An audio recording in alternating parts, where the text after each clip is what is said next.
խոսել ձեր գնահատականը։ Մեզ համար հիմա կարևոր է թե ինչ է տեղ ունենում մեր սահմանամերձ գյուղերի ուղղությամբ, տեսնում եք, որ Կութի, Խնածախի, Խնձորեսկի մյուս հատվածների բնակիչներն ահազանգում են պարբերաբար կրակոցների մասին, մինչև անգամ բնակելի տան պատուհաներ վնասվել, բայց Ալեքս Սիմոնյանը, Սուրեն Պապիկյանը վստահեցնում են, որ դրանք մեր դիրքերի ուղղությամբ չեն, եւ սրան զուգահեռ նաեւ տեսնում եք, որ ադրբեջանական մամուլը շարունակում է մեդիա տերորը, թե Հայաստանը իբր կրակել է իրենց դիրքերի ուղղությամբ։ Խնդրեմ այս մասով ձեր կարծիքը։ Մարդ եք գտել ում վստահությունների մասին կամ վստահեցումների մասին խոսել, իրենք ամբողջ նիկոլական թիմով, հանցախմբով զբաղված են մի բանով, արդարացնելով Ալիևի ցանկացած հանցագործություն, պարտակելով Ալիևի ցանկացած հանցագործություն։ Այդ մարդիկ իրենց առաջ նպատակ է դրված եղել եւ այդ նպատակը շարունակում է մնալ, որտեղ իշխանազավթման ծրագրի համար իրենց օգնության են հասել հենց այս քայլերն իրականացնելու համար, ունեն միայն մեկ նպատակ՝ Հայաստանում Հայաստանը, հայկականը ամբողջությամբ սարքել կեղծիք, դա արժեքներից, անկախությունից, պատմությունից, ժառանգությունից մինչև ամենաառօրեական եւ սովորական իրականություններ։ Եթե Նիկոլը եւ իր հանցախումբը մի քանի տարի մեզ փորձում էին համոզել, ապացուցել, որ Հայաստանը կադաստրի վկայական չունի, այսինքն փորձում էին կեղծիք ներկայացնել մեր պետականության գոյությունն անգամ, այդ գոյության իրավունքը, հիմա հասել են նույնիսկ վարորդական իրավունքներին, այսինքն իրենց համար նույնիսկ հանդուրժելի չի հայի կողմից վարորդական իրավունք ունենալը, այսինքն ամեն ինչ սարքել կեղծիք, հեշտացնելով Ալիևի եւ Էրդողանի առաջ դրած խնդիրը, նպատակը վերացնելու Հայաստանի Հանրապետությունը, չէ որ կեղծիքը վերացնելու համար պատասխանատվություն չկա, չէ որ այն դեպքում, երբ որ Ալիևը սպանում է, խոշտանգում է հայերին եւ Նիկոլը ամեն ինչ անում է այդ հանցագործությունները պարտակելու համար, դրա համար հորինել էր անգամ հատկանիշները Ալիևին բնութագրելու, կիրթ կառուցողական, ինչ որ հատուկ կապով շփվող մարդասիրական ինչ որ դրսևորումներ էր իրականացնում, գրկելով նաեւ Էրդողանի գիրքը, սա հենց ունի այդ բոլոր նպատակները, այդ բոլոր գործողություններն ունեն հենց այս մի նպատակ, որը պիտի հեշտացնի Նիկոլի առաջ դրած ծրագրի իրականացումը, այսինքն Ալիևը եւ Էրդողանը ամեն ինչ պիտի անեն, ստանալով ցանկությունը առանց խոչընդոտների, այսինքն Հայաստանը կլինի խոչընդոտ, հայկական բանակը կլինի խոչընդոտ, միջազգային հանրությունը կլինի խոչընդոտ, մարդասիրական իրավունքը կլինի խոչընդոտ, այդ ամեն ինչը սպառել եւ սպանել։ Հասել ենք այն աբսուրդին անգամ, որ Ալիևին արդարացնելու համար Նիկոլը, այդ իր ասվալչիկ Սուրոն, աղդամցի Ալենը պատրաստ են անհեթեթ հիմնավորումները բերել, ասելով թե օդ են կրակում։ Այդ նույն տրամաբանության մեջ էլ մեզ մի քանի տարի առաջ Նիկոլի գշպետը համոզում էր, որ ջերմուկ եկած ադրբեջանցիք սովածանալու են եւ գնան։ Եվ ինչ է անում սրան հակադրություն Նիկոլը։ Ասում է հետեւյալը. ես արգելել եմ հայկական զորքերին հայոց բանակին կրակ բացել, այսինքն Հայաստանի բանակի զինված ուժերի հիմնական գործառույթը Նիկոլի կողմից այլևս արգելքի տակ է, ոչ պաշտպանելու եւ ոչ էլ պաշտպանվելու համար իրենք իրավունք չունեն կրակելու։ Մենք հիշում ենք ինչ եղավ, երբ մի անգամ Նիկոլը խոստովանեց, որ տվել է չկրակելու հրաման։ Ադրբեջանցիները ներխուժեցին Հայաստանի սուվերեն տարածք եւ հիմա շարունակում են մնալ այդ տարածքում։ Գերեվարեցին հայերին, սպանեցին, խոշտանգեցին հայերին եւ այդ ամենը Նիկոլի ես տվել եմ չկրակելու հրաման խոստովանության ներքո։ Հիմա նորից ասում է լավ է անում, որ Ալիևը կրակում է, ինքը իմ տերն է, հետեւաբար նաեւ այս զավթված պետության տերն է։ Դուք իրավունք չունեք պատասխանել, կրակել եւ ինքնապաշտպանվել։ Մենք տարիներ շարունակ ասում ենք, որ ինքնապաշտպանությունն անգամ հայերի համար շռայլություն է, եթե այստեղ շարունակելու է մնալ Նիկոլը։ Սրան զուգահեռ Ալիևը իր վերջին հարցազրույցում ասում է, որ նախ չի բացառում հնարավոր պատերազմը, սրան զուգահեռ ասում է Հայաստանի հետ բարեկամական կապը իրատեսական չի, մենք ասել ենք ինչ պետք է անեն, որ այդ խաղաղության պայմանագիրը եթե ուզում են ստորագրվի, չեն ուզում, մենք էլ Իրանի հետ առանցիկ ճանապարհ կստեղծենք դեպի Նախիջևան մուտք, Հայաստանն է կմնա փակուղու մեջ։ Ուրեմն Ալիևի սպառնալիքները դրանք Նիկոլին եւս մեկ անգամ օգնության գալու համար են արվում, որովհետեւ մենք բազմիցս ենք լսել Նիկոլից ազգային ժողովում իր այդ հմեկի էկրանից տված հարցազրույցների ժամանակ ինչ է ասում, պատերազմ եք ուզում եւ մեզ պարբերաբար Ալիևն ու Էրդողանը ասում են, եթե Հայաստանում Նիկոլը չլինի իշխանության, մենք պատերազմ ենք անելու եւ տրամաբանությունը հետեւյալն է, կամ համաձայնվեք կես-կես մորթվելուն եւ սպանվելուն մեր Նիկոլի գոյության պայմաններում, կամ ձեր ինքնապաշտպանության այդ գաղափարի մասին էլ մոռացեք, որտեղ մեր Նիկոլը ստեղ է եւ բացառելու է այդ ինքնապաշտպանությունը։ Ինչքան Նիկոլը փորձում է ասել, որ դա իմ ներքին օրակարգն է, որ ես սահմանադրություն եմ փոխում, դա մեր ծրագրի մի մասն է կազմել, այնքան ավելի հաճախ Ալիևը ստորացնելով շեշտում է, որ դա իմ պահանջն է եւ դու պարտավոր ես այդ պահանջը կատարել։ Ասեմ ավելին, այդտեղ խնդիր էլ չկա է իրենց մեջ, այդ ինչ որ թվացial հակասությունը, որ ստեղծում են, իրենք ավելի քան վստահ են, որ այդ սահմանադրության կետերն անգամ Նիկոլին ուղարկվել են Ալիևի կողմից։ Այդ ձև թափելը այնտեղ մի հատ Արփինե Դավոյանի իրավագիտակցությունից ցածր մեկը Սրփուի Գալյանը, որ դարձել է արդարացության նախարար, անդադար խոսում է հայեցակարգից, սահմանադրության նախագծից, այդ ոչ մի բանը չի լինելու եւ այդ ոչ մի բանը չի իրականացվում Հայաստանի Հանրապետությունում։ Այդ սահմանադրությունը, որը Նիկոլը ուզում է փաթաթել Հայաստանի քաղաքացիների վզին, գրվել է Ալիևի կամ Էրդողանի աշխատասենյակում իրենց իրավաբանների կողմից։ Այդտեղ է միայն խնդրեմը թուրք-ադրբեջանական համատեղ խմբի կողմից է գրվել այդ սահմանադրության նախագիծը, թե ասենք միայն ադրբեջանցիներին են վստահել, որովհետև թուրքերը սկի դրա ժամանակն էլ չեն, միևնույնն է գիտեն, որ Նիկոլի պայմաններում Հայաստանն ամբողջությամբ գրավելու են։ 30 տարուց ավել հայկական հաղթանակները, հայկական արժանապատվությունը Ալիևը փորձում է վրեժ լուծել, այսպես ստորացնելով հայ ժողովրդին։ Ինքը Նիկոլին ստորացնելու խնդիր չունի եւ եթե նույնիսկ մեր գերիների դատավարությունն եք դուք տեսնում այնտեղ այդ շինծ ու կեղծ դատավարությունը, այնտեղ խնդիրը Հայաստանի բոլոր ղեկավարների հետ է, ողջ հայ ժողովրդի հետ է, բացի Նիկոլից, ոչ Նիկոլ շեշտադրում կա, ոչ անուն կա, իրենց համար ավելի քան կոմֆորտ իրավիճակ եւ ինչպես իրենք են խոստովանել 18-ին ամեն ինչ արեն իրենց ռեսուրսներով, որ սա այստեղ գա իշխանության։ Եթե մենք ունենայինք դիվանագիտություն, միգուցե այդ դիվանագիտությունը կպատասխաներ այդ ձեր ասած անթույլատրելի արտահայտություններին եւ հարցազրույցներ։ Մենք Արարատ Միրզոյան ունենք, բայց ոչ թե արտաքին գործերի նախարար։ Մենք տեսել ենք Արարատ Միրզոյանի որպես օմեգա լինելու դիմում գրելը, իր թուրքի ստրուկ լինելու, թուրքի գործակալ լինելու փաստը։ Մենք տեսել ենք հարգելի հայրենակիցներ օմեգայի պաշտոնից դուրս գալու իր հրամանը կամ իր գրությունը կամ իր դիմումը։ Իհարկե չենք տեսել, հետեւաբար այդ մարդը շարունակում է մնալ այդ պաշտոնում, ապացուցելով, որ օմեգան ոչ թե իր անցյալն է, այլ հաստատուն ներկան եւ այն հանձնառությունները, որ ինքը ստանձնել է թուրքական պետության առաջ, շարունակում է բարեհաջող իրականացնել արդեն Երևանից Հայաստանի արտաքին գործերի նախարարության շենքից, այն դարձնելով ուղղակի թուրքական տուն, որտեղ հարմար պիտի լինի միայն թուրքերին եւ Նիկոլը գա ստանա երևի Էրդողանի գրքի հաջորդ հատորը արդեն Հայաստանի ԱԳՆ շենքից։ Երեք նաեւ հազանգ է գալիս, որ Կիրանցի Բերքաբերի ոսկեպարի Վաղանեսի բնակիչները անվտանգ չեն զգում, որ գյուղի սահմանամերձ հողերում գարնանացան անեն։ 24 թվականի Կիրանցում հնձվել է 38 հեկտար աշնանացան, այժմ ցանված է 68 հեկտար։ Հայաստանի Հանրապետությունը անվտանգ չէ եւ ես ավելորդ եմ համարում այդ բնակավայրերի անունները շեշտելը։ Երևանում ենք անվտանգ, Հանրապետության հրապարակում ինչ թուրք եւ ադրբեջանցու գլխին ինչ փչի, այդ օրը կգա այդ վիդեոն այդտեղ կանի։ Մի օր էլ վիդեո եւ ուղակի խոսքի իմաստով եւ երկի տրամաբանության մեջ մեզ ծաղրելու փոխարեն կգան արդեն բռնության, ֆիզիկական բռնության եւ հոգեբանական այլ բռնության գործադրում կիրականացնեն։ Իսկ դրա պատասխանը Հայաստանի իրավապահ համակարգի որն է եղել, մեկ անգամ եւս ավելորդ չի լինի հիշեցնել, որ կալանավորել եւ ձերբակալել ոչ թե այն ադրբեջանցիներին ու թուրքերին, ովքեր ոտնձգում են Հայաստանի Հանրապետության իրավական համակարգը եւ իրավապահ համակարգը, այլ ձերբակալել են քաղաքացիներին, այն հայերին, ովքեր փորձում են դրա դեմը պայքարել։ Հարգելի քաղաքացիներ, կարծում կհիշեք նաեւ, որ որոշ ժամանակ առաջ տեղեկություններ կային առայն, որ Թուրքիայի մի քաղաքացի Երևանում իրեն պահել է շատ սանձարձակ խուլիգանական գործողություններ է իրականացրել եւ ես ձեզ ուզում եմ հիշեցնել, որ այդ խուլիգանության հոդվածը նիկոլական իրավապահների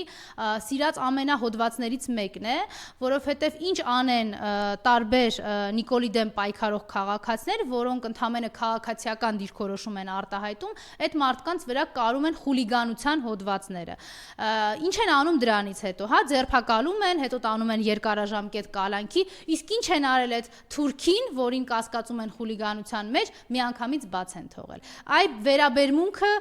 ձեր նկատմամբ, ձեզ ստորացնելու եւ խոշտանգելու իրավապահների ցանսպար ցանկությունը եւ թուրքի նկատմամբ այն ադրբեջանցի դիվերսանտներն էլ այնտեղ արդեն տեսեք եւ համեմատեք։ Նիկոլը 2018-ին ասում էր, եթե դեմ ես իշխանություններին ազդանշան տուր, սիգնալ տուր։ Հիմա ինչ է անում Նիկոլը, ասում է Հայաստանի քաղաքացի, դու ով ես, որ ինձ սիգնալ տաս, հանձնարարելով իր խուլիգանապետ Արամ Հովհաննիսյանին պատերով ծեփել, կալանավորել ու բռնության ենթարկել այն քաղաքացուն, ով կհամարձակվի քաղաքացիական դիրքորոշում ունենալ, ծաղրելով այդ քաղաքացուն, նվաստացնելով այդ քաղաքացուն եւ իրենց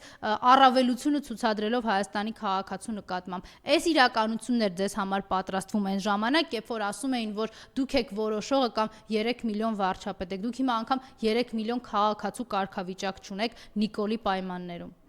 Ես սրան զուգահեռ կարծում ծանոթ եք, որ Հայաստանը դադարեցրել է միջազգային հետախուզումը 44-օրյա պատերազմում հրապարակայնորեն 85-ամյա մեր հայրենակցին Արցախցի պապիկին գլխատողի նկատմամբ, ով այլևս Ադրբեջանում է, հարցազրույցներ է տալիս, հպարտանում է իր արածով։ Ես արդեն նշեցի, որ Հայաստանի իրավապահ համակարգը, դատախազությունը, քննչական կոմիտեն, ոստիկանությունը, բոլորը այստեղ նրա համար չեն, որպեսզի ապահովեն երկրում ներքին կայունությունը կամ պաշտպանեն այն իրավունքները, որի կրողն ենք հանդիսանում յուրաքանչյուրս ունենալով այդ կապույտ անձնագիրը, որի ետնամասում գրված է, որ Հայաստանի Հանրապետությունն է երաշխավորը եւ պաշտպանը այդ քաղաքացու։ Հիմա հարգելի քաղաքացիներ, Նիկոլի դատախազությունը, քննչականը, բոլոր իրավապահ մարմինները, պետական ապարատը, որ զավթված է, ոչ թե ձեր իրավունքների երաշխավորման համար է, այլ ձեզ նվաստացնելու, ձեր իրավունքները ոտնահարելու եւ Նիկոլին իշխանության պահելու համար։ Իրենք հիանալի հասկացել են, որ սուտը, մանիպուլյացիան եւ կեղծիքը գործիքակազմի տեսանկյունից այլևս սպառված են։ Դուք չեք հավատում Նիկոլի կեղծ խաղաղությանը, դուք չեք հավատում Նիկոլի կեղծ իբր իրական Հայաստանին, դուք չեք հավատում սրանց խոստումներին, չեք հավատում այլևս իրենց հաշտ եւ համերաշխ հասարակություն կառուցելու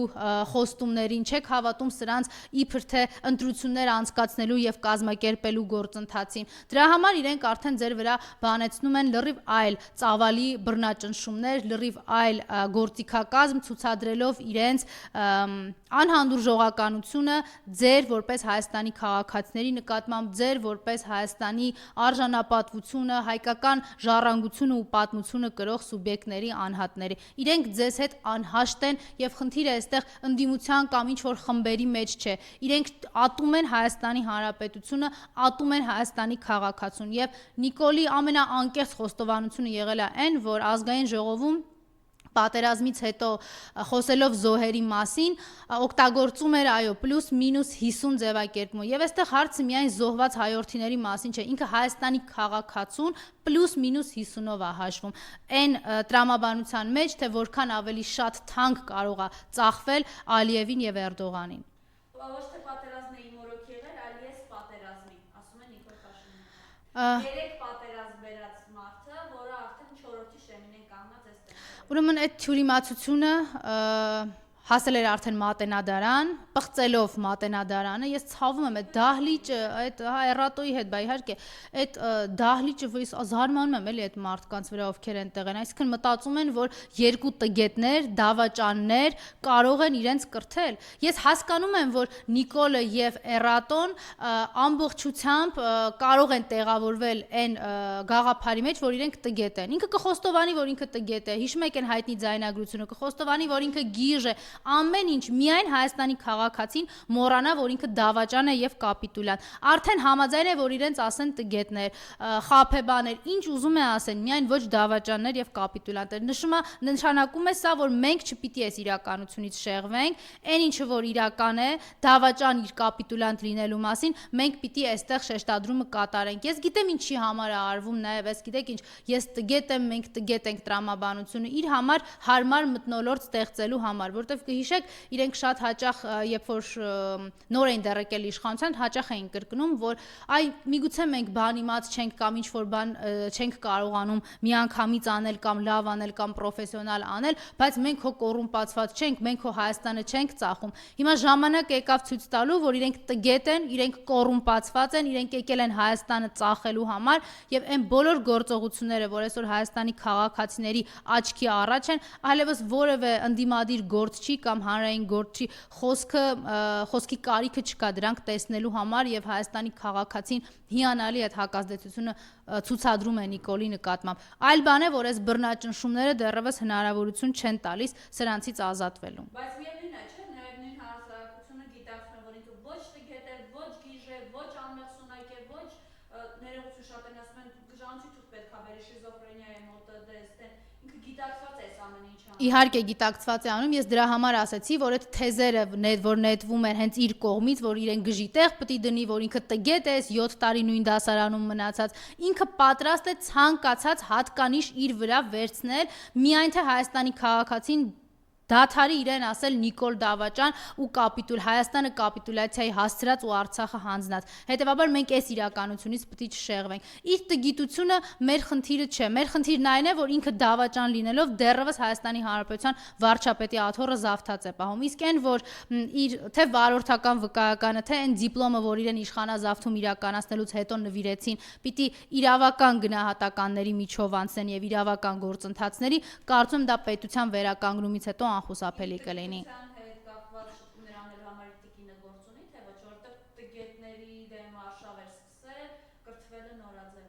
Ես իրենց ցնդաբանությունների